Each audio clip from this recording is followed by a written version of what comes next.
Hi hello good morning. ഇന്നെൻ്റെ day in my life കണ്ടാലോ? ഇത് ഞാൻ നാട്ടിൽ നിന്ന് കൊണ്ടുവന്ന 10 മണി ചെടിയാണ് കേട്ടോ. ഇപ്പോൾ ഇത് ഖത്തറിലെ 10 മണി ചെടിയായി. ഖത്തറിലെ 10 മണിക്കാണ് ഇതിൽ പൂ വിരിയുക. അത് കഴിഞ്ഞതിന് ശേഷം ഞാൻ എൻ്റെ ഡേ സ്റ്റാർട്ട് ചെയ്തത് പ്രാവിന് തീറ്റ കൊടുത്തു കേട്ടോ.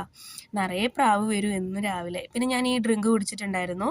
അത് കഴിഞ്ഞിട്ട് ഞാൻ എൻ്റെ ബ്രേക്ക്ഫാസ്റ്റ് കഴിച്ചു. ബ്രേക്ക്ഫാസ്റ്റിന് ദോശയായിരുന്നു. ദോശയും സാമ്പാറും മുട്ടയും പിന്നെ കുക്കുമ്പറും ആയിരുന്നു ഞാൻ കഴിച്ചത്. പുതിയ 2 ക്ലയൻറ്റ് ഈ മാസം ജോയിൻ ചെയ്തതുകൊണ്ട് തന്നെ എനിക്ക് അവരുടെ ടൈം ഷെഡ്യൂളും പിന്നെ വർക്കൗട്ട് പ്ലാനും ഒക്കെ ഉണ്ടാക്കണമായിരുന്നു.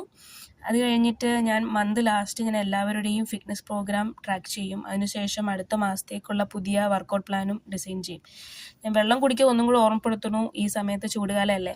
അത് കഴിഞ്ഞതിന് ശേഷം എനിക്കൊരു ഓൺലൈൻ സെക്ഷൻ ഉണ്ടായിരുന്നു. അത് ക്ലൈൻറ്റ് എൻ്റെ ഫ്രണ്ട് തന്നെയാണ്. പുള്ളിക്കാരി ഇപ്പം യു കെയിലാണ്. നല്ല ചിരിച്ച് കളിച്ചാണ് ഞാൻ എൻ്റെ സെക്ഷൻ കംപ്ലീറ്റ് ചെയ്തത്. അത് കഴിഞ്ഞിട്ട് നേരെ ഞാൻ ജോലിയിലോട്ട് പോകാൻ വേണ്ടി റെഡിയായി ഇറങ്ങി. പോകുന്ന വഴി ഭയങ്കര ചൂടാണ് കേട്ടോ. എപ്പോഴും പറയും പോലെ തന്നെ നല്ല ചൂടാണ് ഇപ്പോൾ ഖത്തറിൽ. പിന്നെ എൻ്റെ ക്ലൈൻറ്റ് ലേറ്റ് ആവുമെന്ന് പറഞ്ഞതുകൊണ്ട് തന്നെ ഞാൻ എൻ്റെ വർക്കൗട്ട് സ്റ്റാർട്ട് ചെയ്തു.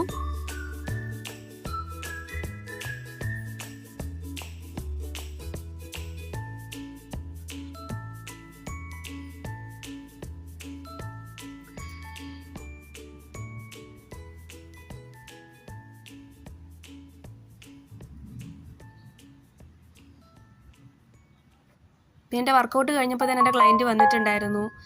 പിന്നെ ഞാൻ പെട്ടെന്ന് തന്നെ എനിക്ക് സെക്ഷൻ കംപ്ലീറ്റ് ചെയ്യേണ്ടി വന്നു. കാരണം രാവിലെ തന്നെ ഞാൻ എല്ലാ ടൈം ഷെഡ്യൂൾ ചെയ്യുന്നതുകൊണ്ട് പിന്നെ എനിക്ക് റീഅറേഞ്ച് ചെയ്യാൻ കഴിഞ്ഞില്ല. പിന്നെ അടുത്ത ക്ലയൻറ്റിൻ്റെ വീട്ടിലേക്ക് ഞാൻ എത്തി. പിന്നെ ഈ ക്ലയൻറ്റിൻ്റെ വീടും അകവും എനിക്കൊന്നും ഷൂട്ട് ചെയ്യാൻ കഴിയില്ല. അവിടെ എനിക്ക് എത്തേണ്ട സമയം കറക്റ്റായിട്ട് എത്തിയിട്ടുണ്ടായിരുന്നു. അപ്പോൾ പിന്നെ അവിടെ നിന്നും ഞാൻ കഴിഞ്ഞ് വീട്ടിലോട്ട് എത്തി. പിന്നെ എനിക്ക് വേറെ സെക്ഷൻ ഇല്ലാത്തത് കൊണ്ട് തന്നെ ഞാൻ വീട്ടിലേക്ക് തിരിച്ചെത്തി. പിന്നെയാണ് ഞാൻ ലഞ്ച് കഴിച്ചത്. ലഞ്ച് കഴിച്ചതിന് ശേഷം ഞാൻ കുറച്ച് നേരം റെസ്റ്റ് എടുത്തു കേട്ടോ. അത് കഴിഞ്ഞിട്ട് അമ്പാടിനെ കൊണ്ട് ജസ്റ്റ് ഒന്ന് പാർക്കിൽ പോയിട്ട് വരാമെന്ന് വിചാരിച്ചു. ഇന്ന് മെട്രോയിലാണ് ഞാൻ പോയത്. ഹസ്ബൻഡ് വർക്കിലായതുകൊണ്ട് തന്നെ ഞാൻ മെട്രോയിലാണ് പോയത്. അമ്പാടി കുറേ നേരം കളിച്ചു കേട്ടോ. അമ്പാടി പിന്നെ പാർക്കിൽ പോയിട്ടുണ്ടെങ്കിൽ പിന്നെ തിരിച്ചു വരുന്ന കാര്യം ഭയങ്കര ബുദ്ധിമുട്ടാണ്. പിന്നെ കുറേ നേരം കളിച്ചു, സമയം പോയതേ അറിഞ്ഞില്ല. പിന്നെ ഞാനും കളിക്കട്ടെ എന്ന് വിചാരിച്ചു അമ്പാടി. പിന്നെ കുറേ കഴിഞ്ഞപ്പോഴത്തേനും ഹസ്ബൻഡ് വിളിക്കാൻ വന്നിട്ടുണ്ടായിരുന്നു വർക്ക് കഴിഞ്ഞിട്ട്. പിന്നെ ഞങ്ങൾ വീടെത്തി. പിന്നെ വേറൊരു വീഡിയോയുമായിട്ട് വേറൊരു ഡേ ഇൻ മൈ ലൈഫായിട്ട് വീണ്ടും കാണാം. Good night.